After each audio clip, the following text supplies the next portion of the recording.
Well, it used to be 2 was... All right, we're live. Sorry, for those of you online, just got a question about, is there a kind of hierarchy of floor? I'd go as far as say no now. There used to be a kind of sense of essentially elite or longest serving, floor 1. 2 was experienced guys, but not originals. 3 was new guys. But that's now changed because a load of the guys on 2 have gone up to 3. I'm not quite sure of why some of them went to 3, why they didn't just bring some on 2 down, but who knows. Anyway, so some of them have gone up to 3. So now there's sort of experienced, old guys, IT / some old guys, or experienced guys, let's call them. And then floor 3 is experienced and new guys, which is better in my view for floor 3. Yeah, you want new guys to be there to hear what someone who's actually been there and done it is doing on a day-to-day basis. So it doesn't matter how much you learn unless you actually hear what somebody thinks about, I don't know, jobless claims or why they think oil goes up today or down or what levels they're looking at. Just overhearing that makes a massive difference to people. So yeah, there's been a bit of a switch around. There's been a whole thing, we'll go up there at some point. There's been a whole thing of changing desk configurations as well, so that people can talk to each other better. So they've kind of, basically all the desks line down the side of the room now, so that yes, people have got their backs to each other, but it's very easy to turn around and talk to somebody. So it just means people talk a lot more, which is good. So yeah, that's the way it's going. But we shall see how that continues to play out. Right, well, I cover a bit of stuff on delta and volume and any questions that came in. Jason chucked a question in, thanks Jason. If anyone else has any during the session, throw them in there and I will try and answer them. We can also see what we can enact based on some of the theory as well. Incidentally, I was asked earlier about a Putin ceasefire-y type of comment. 2 things on stuff like that. 1, if it's significant, you'll see it on a 1-minute chart. This is what volume's really useful for. You will see a massively outsized bar of volume. If there was news at the same time, that's what caused it. It's a pretty safe assumption. I can also tell you that if that had happened, I would have expected a lot of green on the risk screen, and there's not. And nobody's up on a massive day. So I would take the market to have not interpreted that as a great deal of anything, which is, yeah, the way things are going at the moment. I don't think we're getting anywhere with any of these ceasefires or negotiations or anything until something concrete comes. I don't think you're going to get anywhere with them. Right. First thing, I discovered this, the cumulative delta histogram. So it is in community indicators on Tradeovate. So if you go on Tradeovate, explore community indicators, cumulative delta histogram, it's a better version than their cumulative delta. Their cumulative delta starts from whenever they start pulling the data. So if you look at, say, oil on their cumulative delta, at least about half an hour ago, it was showing at about minus 14,000, because that's an accumulation of the last 5, 10, 15 days or whatever. This, you can set the session start time, so it will start at whatever time you set it to, so you can then make it look a bit more realistic to the session that you're on. So well worth getting that. It also visually is quite easy to interpret as well, certainly if you're looking for divergences, because it gives you this in green and red, so nice and easy to visualize. So you'd have that instead? I would have that instead, yeah. The candlestick one that it default has, useful, but I think that's more valuable. On that note as well, on delta, whilst I'm on it, I'm not somebody who's overly worried about whether delta is positive or negative. So let's say, for example, you have a market going up, delta is positive, but delta is falling. I would look at the direction that delta is moving rather than the fact that it's still positive. And, you know, the only reason it's positive is because it was and now it's less positive. So delta is actually falling. So I'm not too fussed. I know people look at like the crossover from when it switches to positive to negative. To me, that's more just that's a coincidence that you happen to have finally got to a point where there are now more, or the now cumulative is more sellers than there were earlier. I don't think there's a great deal of importance to be put onto that. It's much more about the direction of travel. So I'll cover a couple of other bits and pieces along the way on this one. So that was the first one. On a question, this was Jason's question, personal experience, do you find delta divergence is better for getting you out of a trade than getting you into one? I put in rather than out. If I've got an answer that I can write, I'll just put it there. Obviously, I'm going to elaborate on that. What I don't ever want is to be in a trade. I think gold's probably a reasonable example of this. I don't want to be in a trade for reasons that I have decided when I put the trade on. Can see from a price perspective that the market is going in the direction that I want it to go. I don't then want to get out because a few people are now going the other way. Take, for example, this gold one. So on the point of, say, getting out of a trade, if you're looking to try and play, we know what gold's been doing for the last few weeks. It's just going up and up and up.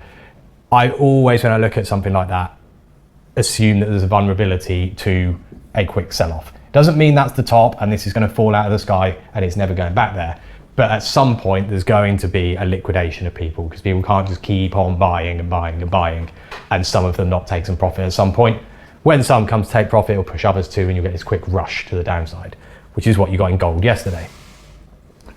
What I wouldn't want though, is let's say I'm trying to sell the break and I've got short somewhere up here, which is in this area here. What I don't want then is when the market's falling, which it does, and delta starts to rise from around about here. So delta's ticking up, market's bouncing. No issue with that, that all looks good. We then start to fall again. From my perspective, if I'm short playing for this move to take out these lows, take it down here, I don't want to get talked out of that because a few people have started buying. Maybe I'm wrong. Maybe it will stop me out and it will go up. But these people buying here could just be people buying because of the fact that, they're taking their profit, they've got the whip through the level and they've all gone buy, buy, buy, buy, buy. I don't want that to get me out. Ultimately, if I've got a target of somewhere down at 30, which is down here, I don't want to talk myself out because of what somebody else is doing. It's often just a case of looking for excuses. You don't fancy it anymore. You're on side and you're looking for exits. So I wouldn't view that as a reason to get out of the trade. It would reduce my confidence in the trade somewhat. If I was short coming into here, you're seeing the delta rising, I might not be willing to sell on any kind of pullback. Particularly on, say, this one here. On that pullback, we've gone down, we've gone and made a low whilst delta is actually rising. That's not exactly a great sign. Like I say, it wouldn't get me out if I was short. I definitely wouldn't want to sell any more on the pullback to the level there though. So it would be one where you, okay, I've got what I've got. I know that there's a risk that this could turn around here, but I don't necessarily really want to be getting out of the trade. Ultimately, you're going to look at this and go, well, we've had the pullback there. Your stop goes above that. You're playing for another 100, 200 ticks. Don't get yourself out of the trade. Wait till you're wrong.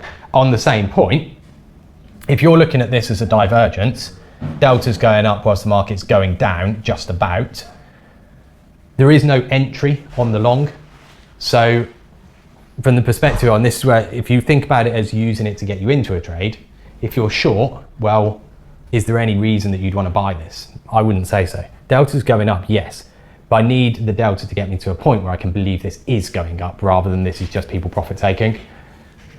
If you're trying to play the reverse here, I'd be looking for the break of either you draw that as a little pennant or on the first move back up here, because you can't have drawn that line, on that first move back up as the delta continues to drift higher, I play the break of that high if I'm trying to play this back to the upside. But I don't want to buy it anywhere before that just on the basis that some people are buying, because some people buying does nothing unless it causes price to move. They could just be buying and someone else is sitting there just offered. It then becomes a battle of, well, are there enough buyers to clear that person out of the way? Or are you then going to accumulate a load of buyers who now are they are their own problem, that if it doesn't go up, they're the ones going to get out now. So they effectively trap themselves. So I wouldn't want it to play it the other way. In this instance, I don't think it changes anything. It's not wonderful. You don't really want that, but it's not enough to get you out of trade. This one down here, what you've got and where this is different to here is the delta starts to rise from here. Now, of course, the one tricky bit is that you don't know delta is necessarily rising, if you will, in the sense that this could just be a bounce and then it goes back down. So there is an element of, you having to sort of look at this and go, well, after a little while, delta has gone up from there. Since that point, which is about here, the market has only gone down. So it's not something that you can spot immediately. You look at it, you can see the market is going down, the delta is now rising every time we get a new low. And I think that's always a good help. Yeah, well, new low, delta's higher than it was at the last low, or when this low was created, you've now got a divergence. So I think the price is helpful here. The price is the thing I'm interested in. So once I've got that, then you can look at it and go, okay, maybe there's a chance to buy this at some point. Crucially though, you need to pinpoint a place to buy. There's no point in just buying it, because you could buy it on the low, seeing as the delta hits the low here, it goes back to the low, you buy it. No, that doesn't work. You could try and buy it at loads and loads of different places. 30, for example, which is these lows, you could try and buy it there. It works for a little bit and then it rolls you over. I want to get something where I can actually play the move up, because the idea is if people are coming in and buying this, until they actually take control of the direction, they're not really changing anything. They're just buying from people who are progressively just lowering and lowering and lowering their offers. That's all that's happening in situations like this. When delta goes up and price goes down, people buy and they create no upside movement. Then a few people sell and they do actually move the price down. They move their offers down, people buy, no more upside movement, sell, sell, sell. And again and again and again. And it's like the market ratchets down. If that's happening, well, part of what's going on is the people who buy don't get the move up, they become the sellers. They stop out and the market pushes down and again and again. So the only point that sellers actually are in trouble, or are at least slightly vulnerable or considering exiting a trade or a position, is when the market actually breaks through a previous reference. Because if they've managed to just cap it there, they've capped it here, until it breaks those points, why would you be worried if you're a seller? You try and think about it that way around. If you're someone selling, and even if you're someone who's very, very quickly moving their stops down, it breaks down here, pull back, your stop goes there. Breaks the low, pull back, your stop goes there. Breaks the low again, yeah, at least your stop's above the low, then you get pullback, your stop goes there. So even if you're moving your stops down really, really, really quick, no sellers are in trouble, so they're not going to become buyers. Once you get the move through a short-term resistance, then you've got something. And that's where you have to kind of back the divergence idea. There are buyers, they've been coming in and coming in and coming in. Now they've got control. Theoretically, they should all actually try and drive this. Plus, the people selling are now in trouble, so they're going to add to the buying. So something like this, I'd be quite happy to take as an entry. Play it through either the previous resistance, or the way I typically look at these, and sort of my favoured way of doing it, is you will often get these divergences where you get a more steady move down, rather than, and there's not really a wonderful example of it, perhaps there, rather than it be a sort of bang down and down and down, as sort of, you know, more traditional drop, drop, drop type move. The ones where it grinds is basically just people just pinning it down. They're not pushing it down, they're just pinning it, and it just gradually drifts. They're the ones that you can get this kind of steady sloped trend. You could almost have it as a channel or a wedge. That's just people progressively getting short at lower and lower prices. If you think about their average, they're just getting an increasingly bad average price. Therefore, their stops are more vulnerable quicker. Because if your average price has moved from here to here to here to here, you're worried when it starts to turn on you. And certainly your stop, you're going to be worried about. So I quite like the trend. In this instance, it happens that the trend and the previous low all match up together. Wonderful. You can play the break of that. If you don't play that break, you've got these previous lows. Once you're above those, then you've got another variation of the trade. So it's about then trying to find points where you can go, okay, well, whilst you're above here, I'm safe on that. And that's what you, when I say you, I mean you and Axia often refer to entry, access points within the market, the places where you are able to enter into a trade to become part of the price action. Is that right? Yeah, precisely. Yeah, you've got to have some kind of, what you call an access point, that this is a lovely idea, but if this just keeps on going down like that all day, you don't want to be long here going, oh, well, the delta's going up. It's definitely going to reverse at some point. Yeah, maybe it does, but if you're wearing 200 ticks offside, by the time it reverses, if you get a scratch, you're going to be very happy.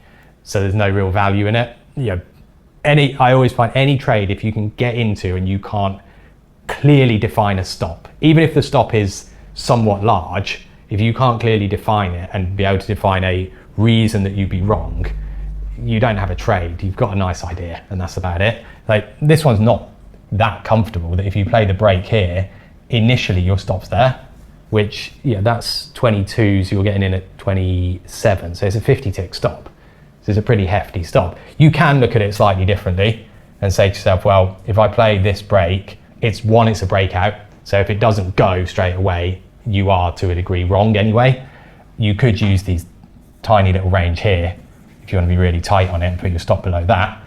Now you've made it a 20 tick stop and you're playing the break, so it really should tell you very fast that you're right or you're wrong. And risk reward wise, you're taking a 20 tick stop. I'd say your minimum target's there, which is an 80 tick winner. It seems quite fair for a trade. So that's the way I'd look at it. But absolutely, you've got to find that point that you can actually take it, which is the problem with this one. I think the trade's there to be had, but the fact that it never breaks this high, you can't really take the trade on. You could, if you wanted to, there's always a case where you can draw a trend or try and find a reason to take it on. So I can imagine some people may have got caught trying to play that because it's kind of broken this little trend. Obviously that's not a particularly well drawn one.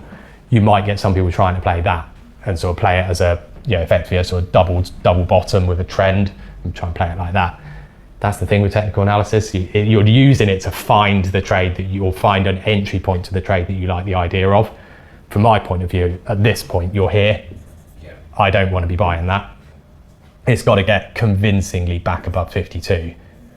I.e., for me to buy that, I'd want to see it get above here and do something like that, and then you could have a go at it. And let it give you a sort of little pattern to play up. Otherwise, I think you run the risk if you buy it here, it does that, and then it does that. And your downside's so big on a trade like that compared to what is probably going to be a steady grind back up. I don't like the idea of it. Some people might, some people are happier to kind of go, well, the chart says it, click. Even if it's boring and slow, that doesn't matter because the play is there. For me, I want it to actually show me something.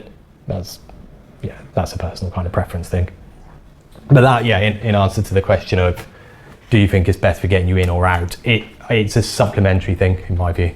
It takes an idea you've already got and adds something to it. If you've looked at that gold drop yesterday and thought, that looks done now. It's come off a long way. It's broken the recent low. If you think to yourself, that's good enough for a low, I can play it back, then that's probably it. I think you can then be more confident to do it. I think probably kind of reference this in the earlier ones that the further a market goes, the stronger the levels get because you're really running out of people who can keep selling it. Right. Oil, less delta based and more just I just sort of brought this up because it's obviously still a technical week. Just on the fact that I would perceive this now somewhat stuck. That you've still got, and this is where you have to kind of, where I like an hourly, you can go, there's still something to be done, but it doesn't seem overly sure what it wants to do now. It's trading 71.25 again. Doesn't seem overly clear what it wants to do. You're out of the old range, this one down here. You've still got this uptrend, which is holding, if you want to call a trend, that's as good as I think you're going to get. It's got like 4 touches. Incidentally, I'm never someone who likes to buy a trend. I always think by the time you can say, yes, that's a trend that people are actually trading off, it inherently is getting closer and closer to being a trend that's going to get broken. I think that's there to be broken for another attempt down to see if you've got buyers down at that 70-40 area. But the upside's now quite difficult. You've had the first breakout day there, which then rolled over overnight. Yesterday, it tried to go up and failed. It tries to go up in the overnight and fails. Doesn't really seem to want to go up, but it also has no real reason, in my view, to go down because of the way that it's held outside this range. So I think you've gone from a market that Monday looked really good to go up, yesterday looked good to go up and didn't do a very good job of it, and today I don't think it's very obvious what it wants to do. So it's definitely a wait and see one. I think break a trend could be good, at least for maybe 50 ticks. Upside, I think it's really tricky on the upside. There's not much that I'd really sort of like the idea of. You've got to get through, you've got to get through these lows on the overnight and through yesterday's high But even as soon as you do that, you're still nowhere near the previous day's high, and then you're still not at today's overnight session. So you've got lots of reasons that makes it tricky on the upside, and on the downside, you've got a trade, but that's not a very long-lived trade, I don't think, and then you get straight back to another point of, well, where does it really want to go from here? I don't know if it's actually broken the trend recently. No, it's very trapped. So I guess if you really want to try and pull a trade out of this, you could go, well, 70.95 and 71.50, break either of those and you've got some direction, but until that point, I think it's pretty trapped. So more to do with the fact that you can't always find something, and sometimes about the only thing you can find is probably quite a short-lived move. That might not be too bad though. Might be tradable. Bund, I thought I'd bring up. The reason I brought Bund up was the fact that there's a couple of things, technical, volume and profile based. The last 2 days have, less so yesterday, but more so the day before. The last 2 days have traded some pretty decent volume. What I've got on there, and you might be able to get this on community indicators, I'm sure somebody said you can. The blue line is the average volume at that period of time rather than average volume. So average volume is a pointless indicator unless it's on a daily, because as soon as you get to, let's say, the 7 o'clock open, it's always going to be miles above average. Whereas if you look at the 15 minute or 1 minute or whatever at 7 o'clock every day, it's comparable. So what this shows is you know where the peaks of volume are each day. The peak of volume at the moment, which points to the significance of the US data, is 130. That's the highest volume candle of the day. But what we've had over the last even 3 days on the sell-off as well is higher than average volume, which at least suggests that people are doing something. So there's a willingness to do something. You've also had the last 2 days pretty strong delta on both days. So you've got a lot of buying in this in a range, basically. So you got this big sideways range, 2 days of buying. It's not a massive surprise that it's gone to the upside today. It's now a question of, well, can it keep this going? Trying to see, where is it trading? It's still trading 30. It has traded up to 42 now, so it has traded just above here. And it did that on jobless.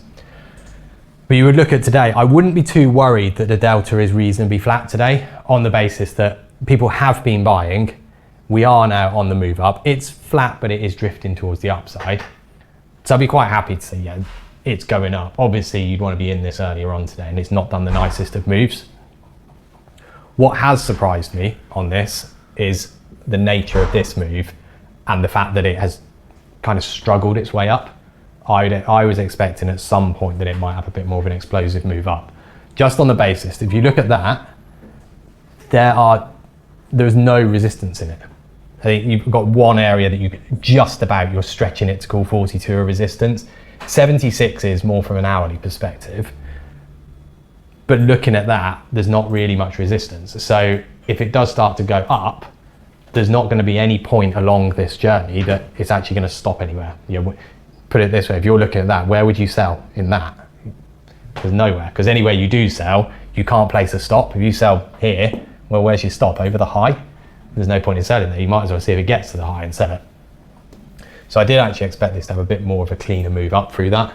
It might still do it. You're into the US session now, but the fact that it's still trickling around the low 30s, high 20s doesn't exactly suggest that.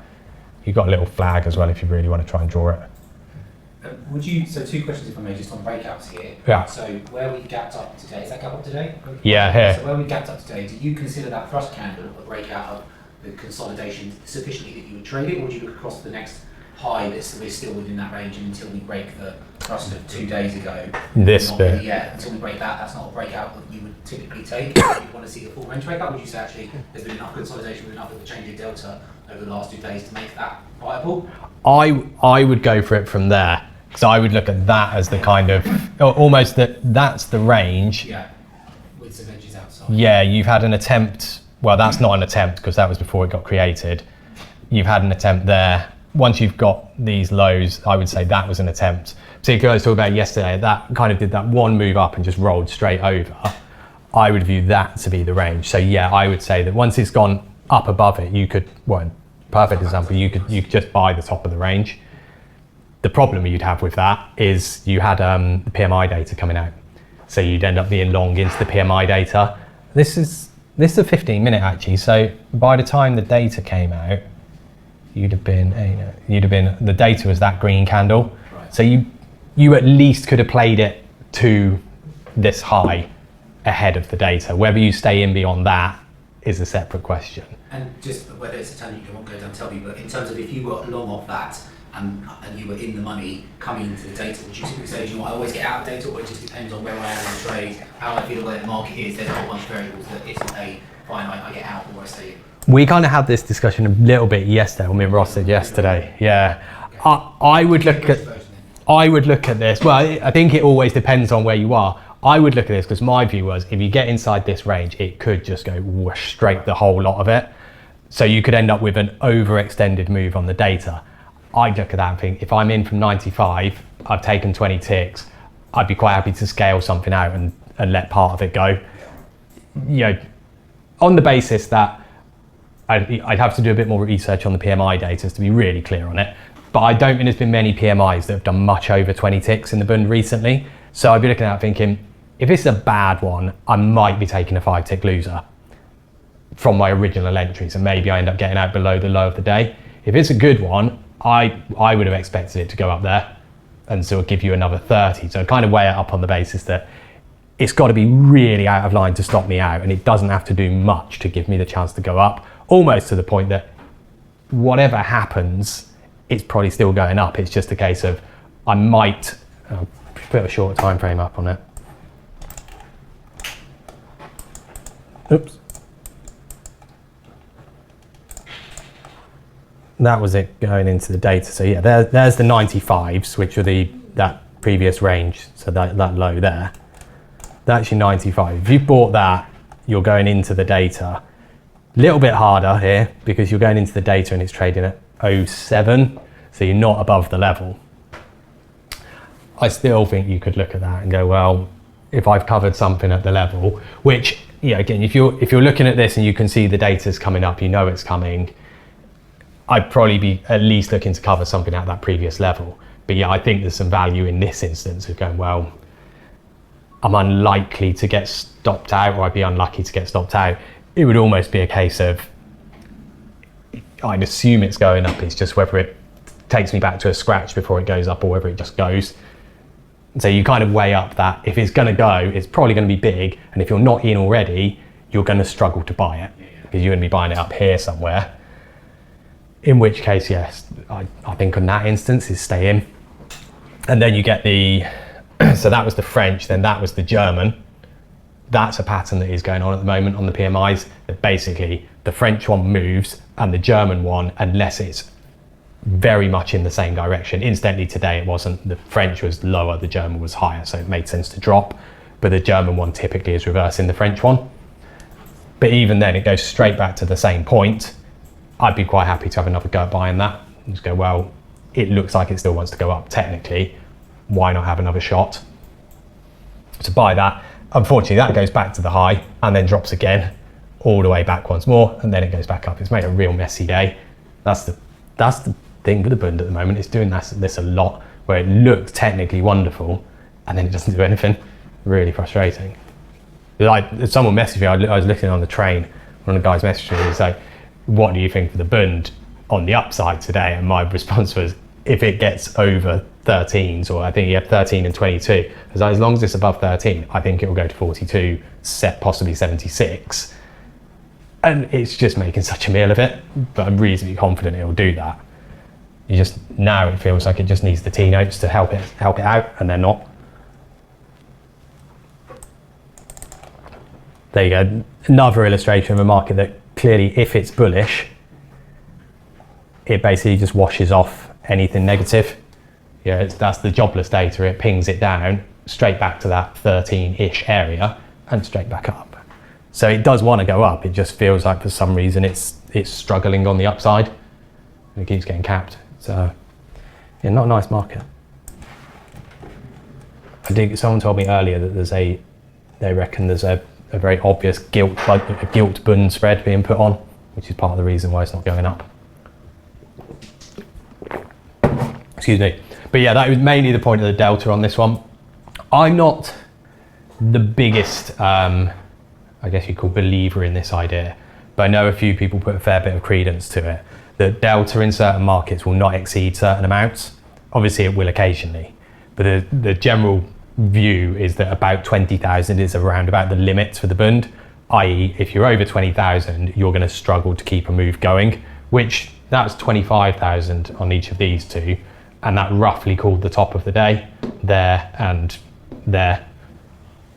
So you can look at it like that if you were thinking that this is going up, you're up at 20,000 delta, you might question whether it's really going to keep on going. Like I say, I'm not the biggest fan of that type of idea, just on the basis that if it wants to go, it will go. And if today's the day that it's going to put in 50,000 of delta and you like the idea of the breakout, well, I still think you should take it.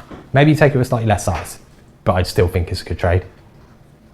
So yeah, I'm not one for that, that type of idea. I don't want to limit the idea of a trade based on,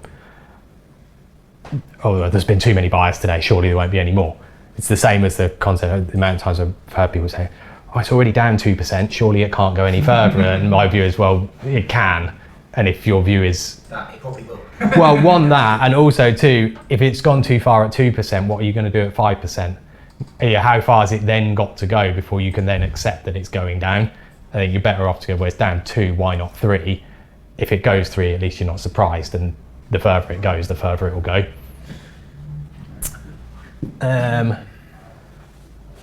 Since we just passed the S&P open, if I touch on S&P for yesterday as well, we'll see what it does, because this is my view on what could happen, as long as you stay above 44 for the S&P. I don't know where it is at the minute. 47 hours. Oh, there you go.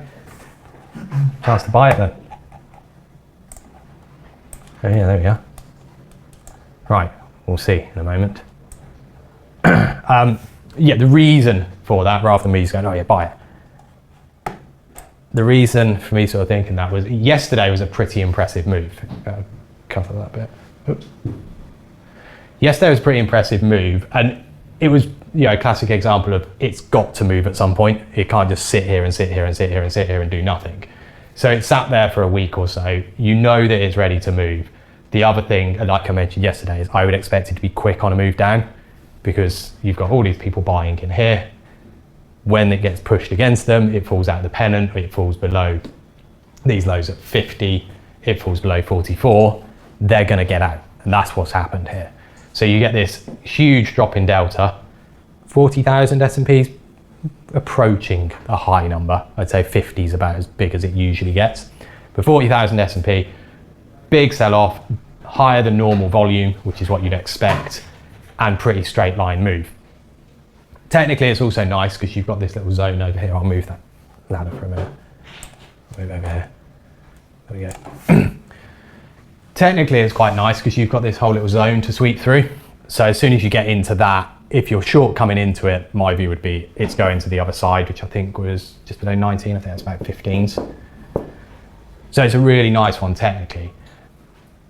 Because of the fact that the view is this is a liquidation move, I would look at this then as long as it's back above here, this has just washed people out and that's it. So on that basis, it can then go back up. And it's just washed a few people out. You've got rid of the longs from in here, or the ones who are the late longs, the weekends. Now it can go back up. So this is, you know, going to be a really important moment. Depends how you think, how you're going to try and play this. If you're looking at this and just going, I think it's going up, and you're kind of playing for, and this comes to something we'll talk about a bit tomorrow. If you're playing on the basis that this is it, it's going up, I think you just buy it here. Put your bid in and just say, I'm buying it. Find a place for a stop. That's always the hard bit when you're trying to do something like this. Because if you've not got a huge amount of reason apart from it's the level, which it is, it's a decent level, it's quite hard to define a stop. So you're then looking again, well, where can I put a stop in this? You've got this little pullback here. So just off this chart, I think if you're going for a stop, your stop's probably 38, somewhere like that. Yeah, it's not gonna be nice if it gets hit. Yeah, you're taking a 6 big tick loss on that. So it's $300 per contract. But if you're doing that and you're playing this, the idea of a trade like that is, this is the washout, this is now a dip buy. My view on that, if you're playing that just straight buying it, you're playing for a record high, basically. I don't think you'll get it today. It will probably take a day or two. But if it can get back above 61 and 68 today, I think you're good on that. And that would be one that you might be willing to hold overnight. Not many people are that fussed on holding stuff overnight, but I think if it gets above 61, 68, I think you're quite comfortable to do that. So that's one approach to it. The other approach is you wait, let it find you some kind of reversal pattern and then play it towards the upside.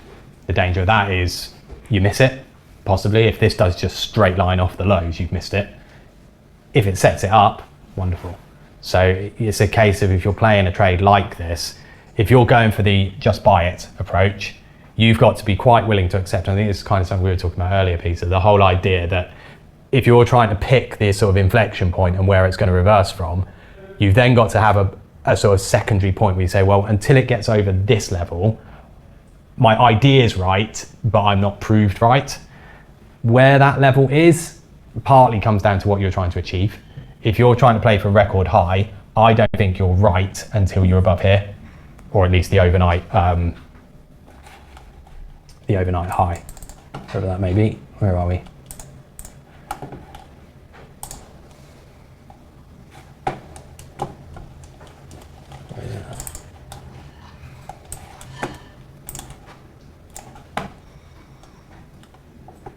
What's going on? Yeah, there you go. Yeah, so I think 68. If you get over there, then I think you're right. Until that point, you have to accept any number of retests and retests and retests and retests. This is where, if you're going to try and play it much more shorter time frame, you could look for a reversal pattern, play it up to say 60, then reassess with the view that you're either going to buy it on the break of 69 and play it up that way, or you're going to have another attempt at buying it down here. So that's how you want to try and sort of cut that trade. What you're trying to achieve on the day as well. Realistically, you're not going to get a new record high today. Not without something very, very special going on, I'd say. 100 handles up on the S&P today, I think would be quite spectacular. Certainly based on recent ranges, what it's been doing of late, you're not seeing those. Yesterday's down move was big, and it was 80 handles. And that's big for recent. To do 100 back the other way, I'm pretty dubious. Good question, Grimy.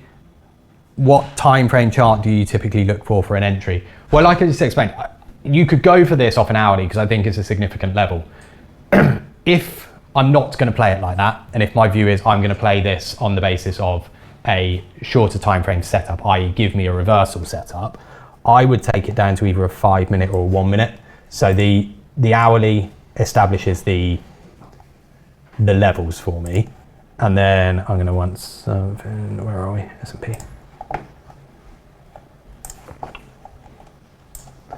Then I'm going to want something like 5 minute or 1 minute. Yeah, this would be one where if you're waiting for it to show you something, that's showing me absolutely nothing at the moment. I've got nothing on a 5 minute to get me into that trade. If you want, you could look at it and go, well, somewhere here, whoops, somewhere back above these lows perhaps, but I don't think you've got anything there. So then it comes down to how badly do you want to get in here? Are you going to try and find an entry?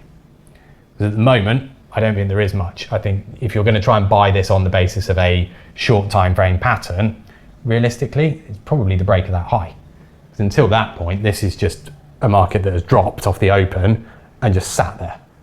I'd want, ideally, sitting down here to start seeing the delta going up. If the delta starts rising whilst you're sitting down here, that would be really nice, because then you could either draw the little trend, or you could just wait for the break of the high and be quite confident it's going to go. You've got the level, which you want. You've now got a shorter time frame setup. Nice, you've got an entry point. It's all there. You just need to see that delta going up. And so if you're not playing it from the I'm just buying it, it's a waiting game now. I don't think there's any reason to be in this. The idea of the short time frame setup as well, though, is that you've got a better stop. I'm not sure you have, really. If you play this as a break at 51, 52, you've either got to go, well, I'm going to play that as a break, stop below the low, which is now a bigger stop than just buying it here and putting your stop at 38, or you're playing the break on the basis that this is just going to go break and it's not going to come back to you, in which case when you buy it here, as long as it does that, you can then put your stop, say here. It's not a great stop. You're being really tight-fisted about it, but if it does break, it's good, and you can be on that one. So that's how I would try and approach it, Grimy. Do it that way. You are seeing deltas ticking up now. It's not making new lows, but you are starting to see the delta creeping up, which is also reasonably good news. And if you bought it at 44, you've still got the same trade. Buy some more on the break at 51. You could also, if you do that, play those back up to, say, the lows from jobless, what's that, 61, play those back up and then hold the original for the big move. There we go. So yeah, that's how I'd look to try and play that. But that ultimately all comes from the original idea around this is just a liquidation. So I wouldn't read too much into that delta on the way down as anything apart from this is all these people selling. They've done their selling now. They're out of their trades. It's now time for the market to go back up. So ideally you want to see the delta rising today. You want to see actually people coming in and starting to buy rather than it just drifting sideways. That would be the ideal. There we go, we're starting to creep up. You've got this little pocket of low volume as well. So I know we're not doing order flow just in a minute, but little pockets of low volume like that, as long as everyone can see.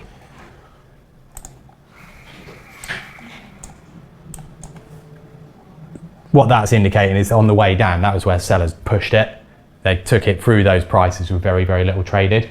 If you can pop back through that without much trading, that's also a really good sign. Basically, I don't want to see that filling in. I want to see trade here.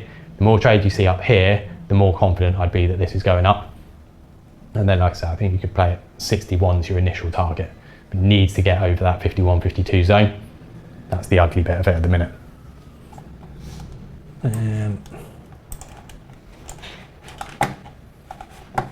Cool.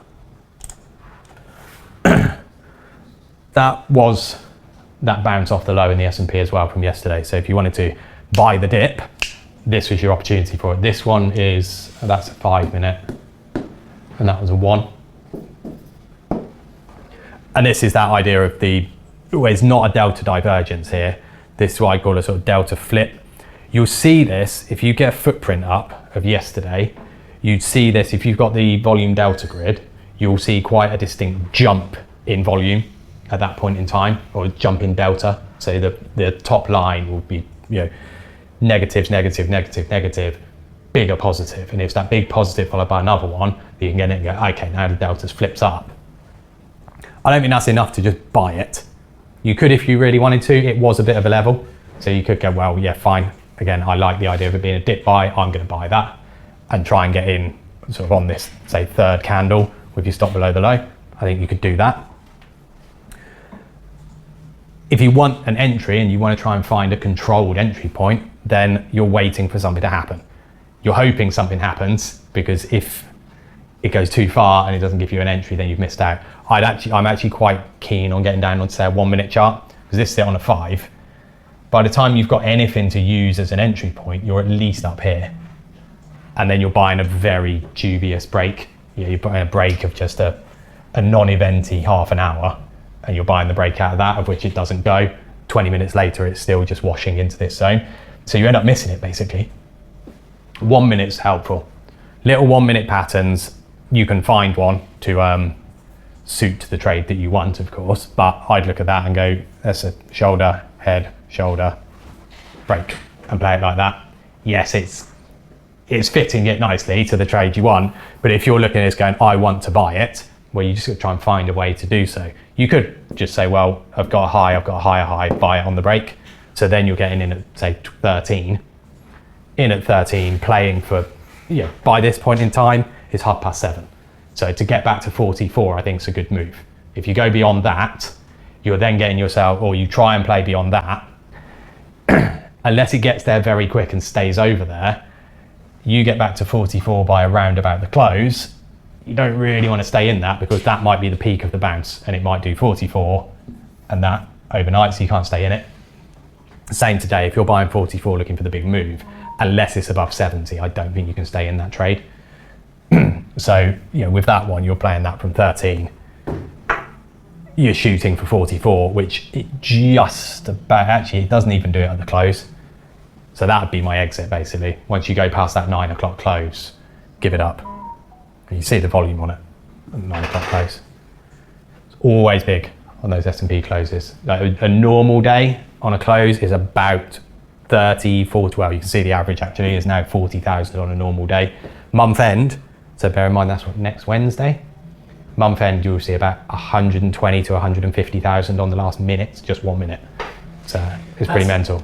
And those people that are putting that volume in to try to characterise it as bit, are not us per se. They are people with institutional orders that are repositioning, doing whatever multitude of reasons they may have. Those are the types of people executing on the basis of today's price action is leading them to new available information. They're now making a decision about doing something.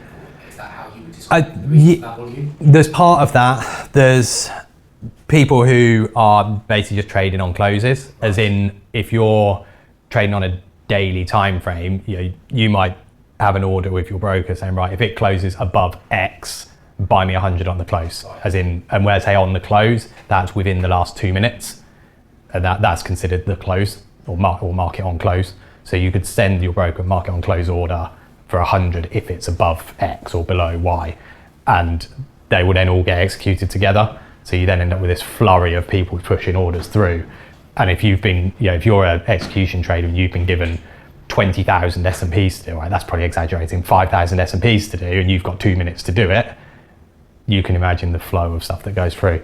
And forgive my ignorance, but there's probably a small percentage of the global population that can buy 100 contracts True. On their own account. Yes. So when you're saying, and that's presumably that's inclusive of professionals as well as maybe some more. Yeah, I don't imagine. Network individuals that play the market. I don't imagine there's many individuals who are long-term trading S&Ps or S&P futures at least. A lot of it, it's meeting margin calls, and you also have on the end of month the monthly options expire as well. There's loads of stuff that all goes into it, and it gets vaguely washed off as it's window dressing, and no one ever really knows what that means. I think it's part of being able to report, rather than we've marked to market these profits, we've actually got the profits. But the precise mechanics of what happens and why it happens, I'm not entirely sure on. Great. There you go, there's the S&P now above that 51 area. And your delta's rising. And you could, if you really want, call that head and shoulders. So you can try and buy 52 now. And if you're buying 52, I think you've got to be thinking 61. At least to test the open, I would think. So we'll see. But worth a watch on Wednesday next week, the close. They're always worth a watch. The US close will be all of them.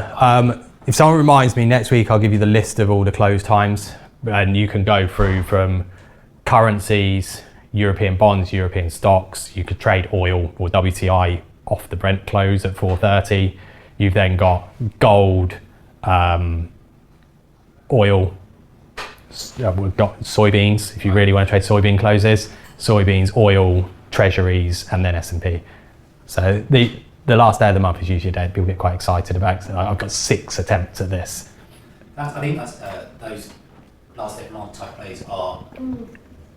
Again, speaking from my own ignorance, so happy to be corrected, but almost exclusive, the knowledge around how those work almost exclusively within the realms of professional traders, right? I think so, yeah. Something that retail traders either see, understand, or if they do, have a really good working knowledge of how to execute consistently against those. Because I know you said to me, maybe Alex also said, a lot of people used to make a lot of money, your money, on end of the month's plays versus the rest of the month. Yeah, literally the last 5 minutes. Yeah. Sometimes it was the last 5 minutes of the last market open. You can make your money on, and it's all, there's no technical skill set to it, in the sense you can't watch a chart and go, it's going to go this way or that way. It's going to go whatever way the orders come. So you've got to follow the flow of where the orders go and assume that it will keep going in that direction. The good ones do. The good ones pick a direction, they just go and go and go and go. And there's loads of volume, so you get this kind of clarity of what's happening. the bad ones move, then they wash back, then they move, then they wash back. So if you trade them all, you'll experience the good ones and the bad ones. When you guys get replay, I can give you a list of, well, month ends are just a simple one to do. If you want to go and look at really extreme closes, go and look at March 2020 and just trade every close. Yeah, do all of them. Some are fantastic, some are awful. And if you want, go do it as an experiment and look at your P&L for the total of the 20 and accept you're going to get really burnt on some of them, and some of them you'll absolutely smash it. I think there was definitely at least 2 that did 80 handles in under 10 minutes. So yeah, they're worth doing. But yeah, there you go. There's your sort of way of trying to play that. I'd classify that as a delta flip rather than a divergence one, just because of the fact that you've not got a point where it's kept going down and delta's gone up. It's got to the low, it's pinged off the low, the delta's gone straight up, very quick. It's kind of, that's your sort of classic V reversal, which in practical terms, a V reversal, you don't buy the low because you're guessing. You've got to let it do a little consolidation, then play it up from there. Darius' question, is it reasonable to use a pivot point level in a correlated market as a stop? Meaning if NQ bounces from a pivot when S&P or vice versa? I wouldn't. The last thing I want to do is buy the S&P for a solid reason. Let's say you're buying 44s with a stop at 38. The NASDAQ trades a pivot point, bounces off a pivot point and then trades through it, and the S&P is still trading 45. I don't want to get out of my S&Ps because the NASDAQ's done something else. If your reason to be in the trade is what the NASDAQ's doing, either use that as your complete reason to be in the trade or trade the NASDAQ. But I think what you're doing there is you're creating a way of getting yourself out of a trade that you don't need to. If you think the S&P is a good buy at 44 with a stop at 38, 36, wherever, it's a good buy until it proves you're wrong. Yes, the NASDAQ might be detrimental. If it keeps falling and falling and falling, then not ideal, but I wouldn't want to talk myself out of the S&P on it. This one, a bit like the S&P, that I think could be coming more from a sort of technical perspective, but I think this trade is potentially on at some point. I've said it all week and I'll keep saying it until it happens. Very similar to that gold one of the up, down. It's the same kind of thing in the euro. The thing that's different in it today, and the thing that stands out to me, is this has finally broken the previous day's high. You've had 13 days in a row where every day did not break the previous day's high. I think there was 2 of them where it broke like by 1 tick. Doesn't break the previous day's high. This one has. So that's significant in that it's possibly showing the turn of trend. So this is your kind of early clue on it. Oh, has it now? I've got carried away on this one, I think. I like the idea so much that I've decided it's done it. It hasn't actually yet, but it is at least, if nothing else, printing up higher. The thing that, and the reason for pointing this one out as well, is I put very, very little credence on delta on a currency. Reason being, a currency is a spread. So what I mean by that is this could be going up because people want to buy the euro. It could also be going up because people are trying to sell the dollar. And the way you'd sell the dollar is by buying euro dollar. And it could be done as a way of playing a euro sterling trade. Because euro sterling futures are really thin. I think the code is RF, if you want to go and have a look at them. It's RF or RP. Go and have a look. There's almost nothing in them. So if you want to be long euro sterling, you buy euro dollar and sell cable. And you are seeing that if you bring a cable chart up, the cable delta is not going up like the euro delta. So it could be that people are long euro, short pound. We're playing it that way. So I put very limited value on the delta. As it happened, all the way down this move, you've got quite a few days where you've got this just straight line up delta in the currencies. And they, well, as you know, they've just gone down, down, down, down. So I wouldn't put too much weight on it. The thing that I would put weight on is the fact that we've not taken out the previous day's low. We are trading to the upper side of yesterday's range. I think technically this is quite nice, that as long as you don't fall through this zone here, which is basically 10 to 17, you should be looking all good for an upside. It's just a case of getting the break, and the big level, as I said yesterday, is there. If you're 0837 and gets above that, I think we're all good for some upside, but at the moment it's just not doing it. it's not doing a great deal of anything at the minute.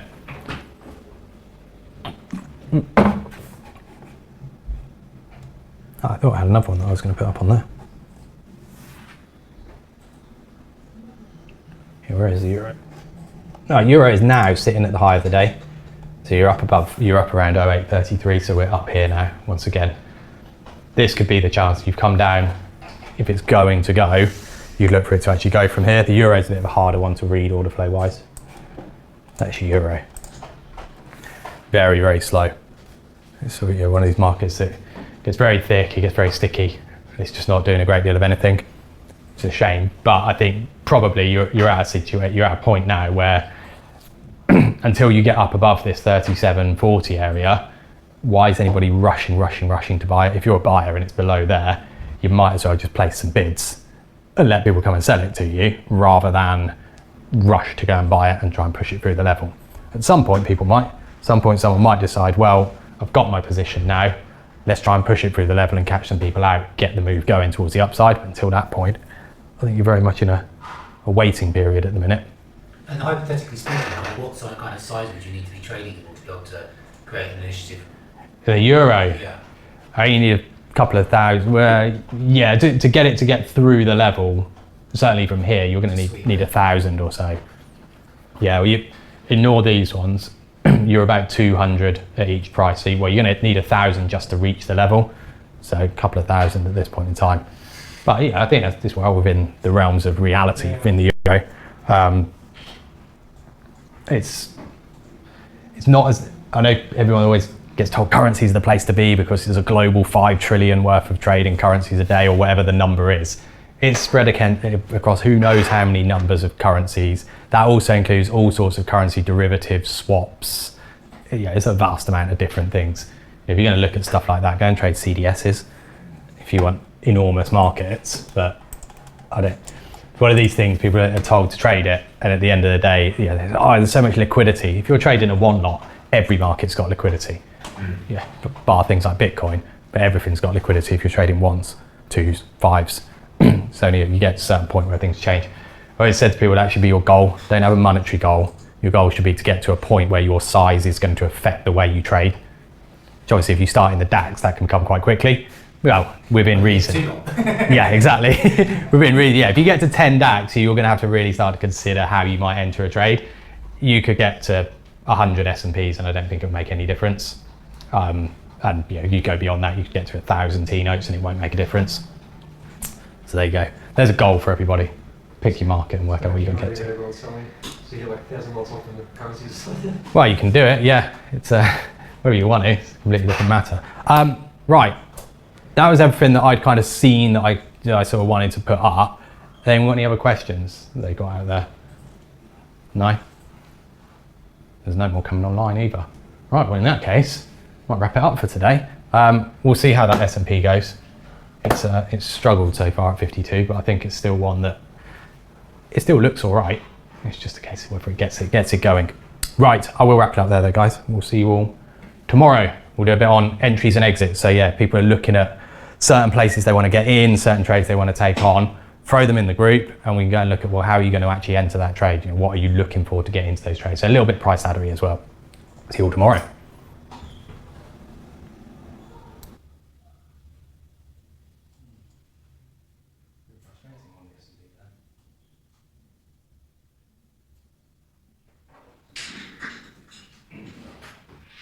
This one, I think profile's really valuable, so I haven't looked at the profile on that trade. Look at the profile now. Excuse me. Have you still got a depot down at 37.5? I wouldn't be shocked if that gets traded. If you just go straight for a chart and off the level, 44 looks good. But I think realistically you've got to have your stop below there, so you're then onto a 36, 35 stop, something down here, to be sure. Ideally, you want to just break it